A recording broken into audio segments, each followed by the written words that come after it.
สำหรับชาวสวนยางที่พบปัญหายางหน้าแตกหน้ายางตายกรีดแล้วบออก4-5 มีดจึงเต็มถ้วยหรือว่า7-8 มีดจึงเต็มถ้วย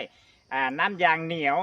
เฮ็ดให้น้ำยางบ่ดีเนาะถ้าหากว่าปัญหาเหล่านี้ผู้ใดพบเจอแน่นอนบ่มีผลกำไรเนาะปัญหาเหล่านี้จะเบิดไปเนาะขอเพียงแค่มาใส่สินค้าของเราและมื้อนี้พวกเราก็มาลงส่วนตัวจริงของลูกค้าที่ใส่สินค้าเราเนาะก็คือต้นยางต้นนี้เป็นต้นยางที่หน้าตายอยู่แล้วและตายมาได้2 ปีหมายถึงต้นยางยังดีใบยังเขียวดีแต่ว่ากรีดซ้ำใดยางกระบอกออกเนาะทุกคนสังเกตแต่นี้มาเนี่ยมันจะ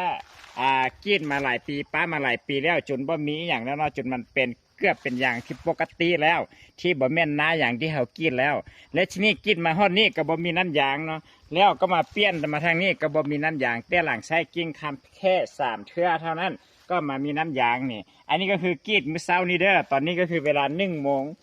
ถ้าเรากรีดตั้งแต่4 โมงเช้าตอนนี้ก็คือ1 โมงแล้วแต่น้ำยางยังไหลแบบนี้ทุกคนเห็นเนี่ยน้ำยางยังไหลดีแบบนี้เด้อฉะนั้นแล้วเนี่ยตัวที่แก้ที่ดีที่สุดก็คือ2 ตัวนี้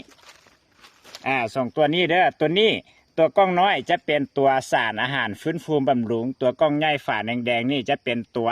ที่ฆ่าเชื้อรากำจัดเชื้อราเด้อถ้าหากว่ามีเชื้อรา